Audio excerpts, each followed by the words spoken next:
Hello and welcome to Fast and Factual. My name is Utsav Parekh and here are the top stories of the day.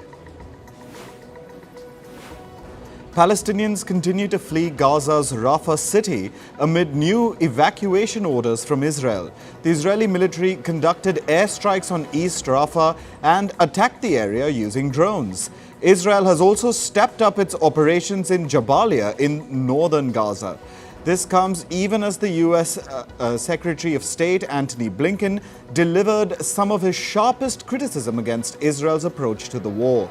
Blinken denounced the quote-unquote horrible loss of life of innocent civilians. Russian President Vladimir Putin has replaced his defense minister, Sergei Shoigu. Andrei Belousov is replacing Shoigu as defense minister. Meanwhile, Shoigu has now been appointed as the secretary of the Security Council. The shake-up comes just as Putin begins his fifth term in office. Former U.S. President Donald Trump's New York hush money trial will continue today. Trump's former lawyer, Michael Cohen, is set to testify in the case. Cohen is expected to talk about his role in arranging hush money payments on Trump's behalf. The money was allegedly misrepresented as business expenses, but given to the adult actor Stormy Daniels. This was to keep her from revealing the details of her alleged affair with Trump. Last week, Stormy Daniels told jurors that she had received $130,000 in 2016. Hundreds of protesters gathered in the streets of Tunisia's capital, Tunis, yesterday. They were demanding the release of imprisoned journalists, activists, and opposition figures. This comes after the arrest of a prominent lawyer who has been critical of the president, Kais Saied. On May 11th, police stormed the building of the Deanship of Lawyers to arrest the lawyer Sonia Damani. Two journalists who witnessed the confrontation were also arrested. In India, at least 4 schools in Rajasthan state's capital, Jaipur, received bomb threats via email. Students and staff members have been evacuated. Police teams and bomb squads are investigating the premises. This comes just a day after several hospitals and airports in India's capital, New Delhi, received similar threats. Earlier this month, more than 150 schools in New Delhi received similar bomb threats. Now for updates from the Indian elections. The country began voting in the 4th phase of its parliamentary or Lok Sabha elections this morning.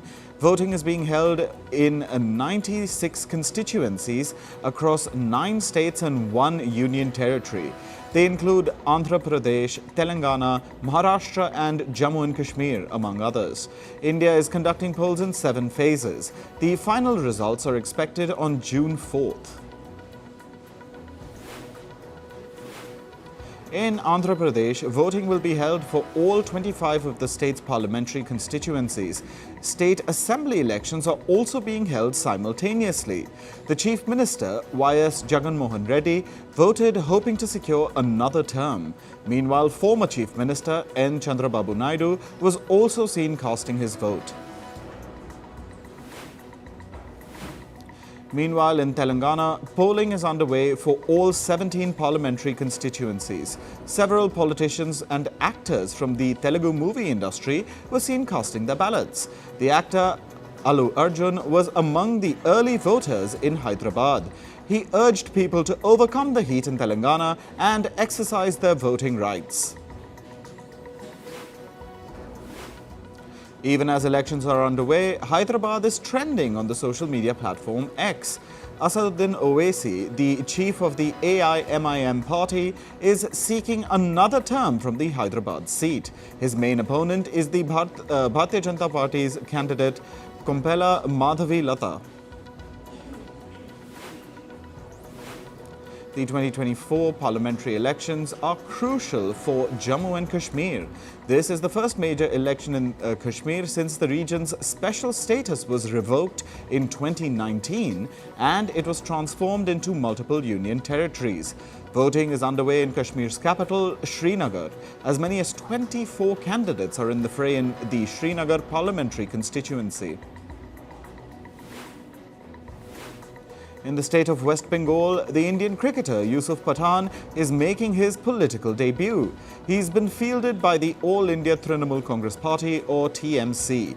He is contesting in the Baharampur constituency. Pathan faces the Indian National Congress Party's Adhir Ranjan Chaudhary.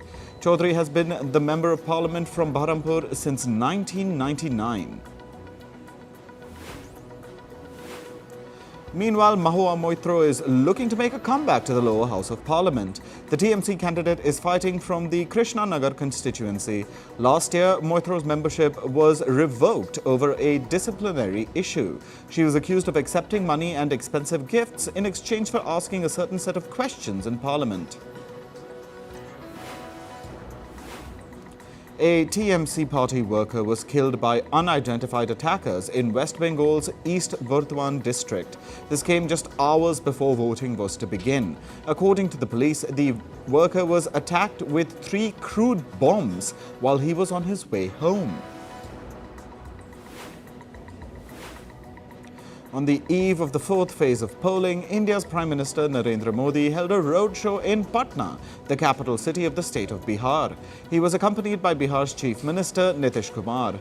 The Indian Prime Minister also visited the Gurdwara Patna Sahib, which is a revered place of worship in the Sikh religion.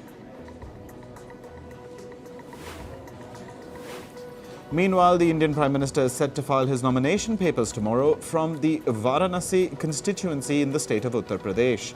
He is scheduled to hold a roadshow in the constituency today. The Indian Prime Minister will also visit the city's Kal Bhairav temple before filing his nomination. On to climate news. Raging wildfires spread to nearly 20,000 acres of land across western Canada, triggering evacuation orders for thousands of residents in British Columbia. Residents of Alberta and Fort McMurray were asked to prepare to leave. Authorities in Alberta deployed 6 crews of firefighters along with 13 helicopters and air tankers to tame the fire. The authorities have also warned of poor air quality across the country. River levels rose in Brazil after strong rains lashed the southern part of the country. The floods have killed at least 145 people and displaced hundreds of thousands of others. The residents of the state of Rio Grande do Sul are bracing for more rain after 2 weeks of heavy downpours have inundated the region. Floods triggered by heavy rain killed at least 41 people, while 17 remain missing in Indonesia's West Sumatra province. The floods and landslides left over 40 people injured. According to officials, the floods affected 84 housing units and 16 bridges. Flash floods in Afghanistan have killed over 300 people and ravaged multiple provinces, cutting off a few areas. The Afghan officials claim that many continue to remain missing amid the devastating floods. The authorities declared a state of emergency after the torrential rain caused rivers to swell. Giant blue-grey sei whales that were absent for over a century have started re-emerging along Argentina's Patagonian coastline. The worldwide bans on commercial whale hunting have spurred their recovery. Biologists laud this resurgence as a triumph for global conservation efforts. On to business and tech news now. France has received over $16 billion in investment commitments from multiple global firms. This includes the US tech giants Microsoft and Amazon and pharma companies like Pfizer and AstraZeneca. Microsoft has said that it would invest over $4 billion in France. Amazon has announced a $1.3 billion investment. The announcements come ahead of France's annual business summit called Choose France, which aims to attract international investment in the country. U.S. Senate Majority Leader Chuck Schumer has asked the country's fair trade regulator to stop the merger of energy firms Chevron and Hess Corp. The $53 billion merger deal was announced last year. Schumer says it could lead to higher oil prices for U.S. consumers. Chinese companies have secured bids for 10 Iraqi oil and gas fields over this weekend. The Iraqi government is auctioning off licenses to explore 29 oil and gas fields in the country.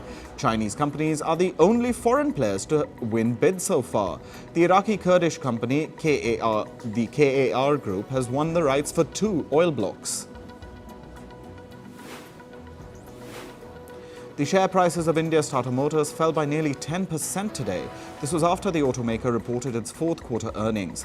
The firm reported a 200% rise in its profits for the quarter. However, Tata Motors' future projections disappointed investors. The automaker anticipates a slow growth rate for the next financial year. It's expecting a dip in local passenger vehicle demand amid the ongoing elections in India. The Dubai government-owned airline Emirates has reported an over 60% jump in its annual profit. The airline earned $4.7 billion between April 2023 and March 2024. The increased airline routes and flight capacity helped boost the firm's income. The airline carried nearly 52 million passengers in the past 12 months. In the U.S. state of Maryland, workers at an Apple store voted in favor of a strike. The store workers union says that the employees have been frustrated over a number of unresolved workplace issues. This includes unpredictable work schedules and low wages. Since last year, store workers have been negotiating with Apple management for better working conditions. British newspapers have warned Apple against its plan to block ads on websites. Apple is planning to introduce an artificial intelligence-based privacy feature on its browser Safari. It's expected to remove ads and unwanted content from a website. British newspapers say that the feature could impact their digital revenue. They're asking for a meeting with Apple management to discuss potential implications of this new feature. South Korea is preparing a $7 billion support package for the chip sector. The package aims to boost investments and research in the sector. South Korea's finance minister Choi Sang-mok has said that the government would soon announce details for the package. Choi has said that the package could include loans and a new fund backed by state and private financial institutions. British chip designer ARM Holdings reportedly plans to develop chips to power artificial intelligence. The firm is expected to set up an AI chip division to develop the prototype of the chip by the spring of 2025. Reports say that initial development costs will be covered by ARM and its biggest investor, Japan's SoftBank. Meanwhile, SoftBank has reported over $2 billion in profit for the fourth quarter. The tech investment giant had incurred a net loss in the same quarter in 2023. The gains from SoftBank's high-profile investments like ByteDance and US food delivery firm DoorDash helped its earnings. Meanwhile, the firm's investment unit Vision Fund reported a loss after 3 consecutive quarters of profit. Moving to sports, we begin with cricket and the Indian Premier League. Royal challengers Bengaluru defeated Delhi Capitals by 47 runs. Yash Dayal took 3 wickets while Rajat Patidar scored 52 runs in 32 balls for Bengaluru. With the win, Bengaluru keep their playoff dream alive. On Sunday, Chennai Super Kings beat Rajasthan Royals by 5 wickets in their last home game this season. With 3 wickets, CSK's Simranjeet Singh helped restrict Rajasthan to a moderate 141 for 5 in the first innings. Then CSK wrapped up their successful chase in the 18th over. English bowler James Anderson has announced his retirement from the Test cricket format. In July, England's first Test in their 3-match series against the West Indies will be Anderson's last match. It will mark an end to Anderson's 22-year-long international career. The 41-year-old fast bowler said that this was the right time to step aside. In football, Arsenal defeated Manchester United 1-0 in the English Premier League. Leandro Trossard scored the only goal of the match in the 20th minute, leading to Arsenal's close victory. The result keeps Arsenal's hopes of winning the Premier League title alive. The Gunners are at the top of the table, but they are just a point ahead of Manchester City, who have a game in hand. It was a bittersweet moment for French striker Kylian Mbappe last night. He scored in his last home game for Paris Saint-Germain, but the French champions were handed a surprise 3-1 defeat by Toulouse. PSG's remaining games this season will be away fixtures, so Mbappe won't get another chance to win in Paris. Earlier, Mbappe confirmed that he would leave PSG this summer, ending his 7-year association with the club.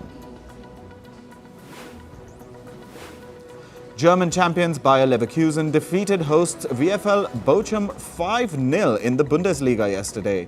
It stretches their unbeaten run to 50 games across all competitions. It's a new European record for the longest unbeaten run. Real Madrid paraded through the streets of Madrid celebrating their 36th La Liga title. The club's star players like Vinicius Jr. and Jude Bellingham led the parade, displaying the coveted trophy. Thousands of fans gathered in the streets to celebrate and brought the city of Madrid to a standstill. Serbian tennis star Novak Djokovic says he will undergo some medical tests after being struck on the head with a metal bottle. A fan's metal bottle accidentally hit Djokovic on the head on Friday. Following the incident, the world number one crashed out of the Italian Open in his next match. Djokovic said he felt like a different player had entered his shoes with no rhythm, tempo or balance. The 24-time Grand Slam champion lost to 26-year-old Alejandro Tabillo. Meanwhile, 22-time Grand Slam champion Rafael Nadal was given a grand and emotional farewell by his fans. This was after his Italian Open defeat. Nadal was greeted by huge crowds as he walked out of the stadium after being beaten by Hubert Hurkacz in the second round of the tournament. In shooting, continuing their fine form, Isha Singh and Anish Bhanwala registered a second win in the ongoing Olympic selection trials. Singh won the women's 25-meter pistol event, while Bhanwala emerged victorious in the men's 25 rapid-fire pistol event. The duo won the first round of the Olympic trials in Delhi. In entertainment news, let's take a look at the winners of the BAFTA TV Awards 2024. The red carpet of the event was rolled out in London's Royal Festival Hall. Sarah Lancashire won the award for leading actress for her performance in Happy Valley, Lookout Point, while Timothy Spall took home the leading actor award for The Sixth Commandment. Joe Lycett was given the Entertainment Performance Award for Late Night Lycett.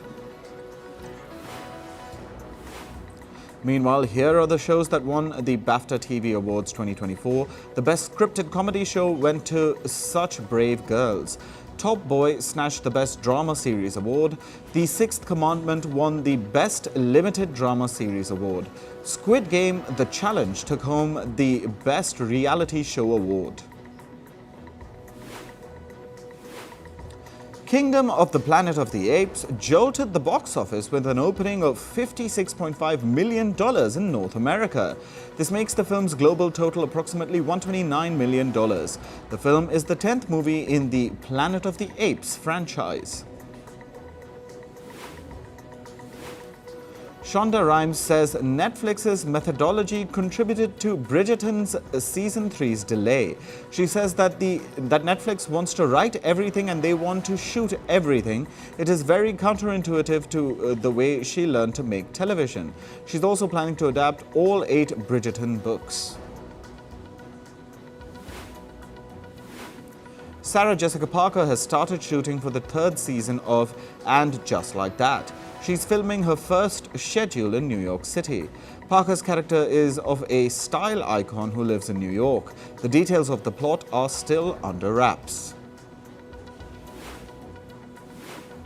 Switzerland's Nemo has won Eurovision 2024. He was given a grand welcome in Switzerland with loud cheers and hugs. Hundreds of fans were waiting for him at the airport. He won the Eurovision competition with his song titled The Code. Eurovision is an international song competition organized by the European Broadcasting Union. Pro-Palestine protesters booed Jerry Seinfeld during his speech at America's Duke University. Protesters waved Palestinian flags during the university's commencement ceremony. Students also started shouting, "Free Palestine." Seinfeld has publicly supported Israel since the October 7th Hamas attack. Actor Olivia Munn revealed undergoing a hysterectomy amid a cancer battle. She started undergoing 4 surgeries in 10 months. The actor revealed that doctors have now taken out her uterus, fallopian tubes and ovaries as part of the treatment. She has been diagnosed with breast cancer. Actor Steve Buscemi got punched by a stranger in New York City. The man hit him on his face. His publicist called it an act of random violence in New York. The attack left the actor with a swollen left eye and face. He received treatment for the bruising, swelling, and bleeding to his left eye. South Korean actor Ki-jun is all set to get married. He revealed that he will tie the knot in December. The couple reportedly plan to have an intimate ceremony with family and friends. Ki-jun is known for his roles in The Penthouse and Little Women.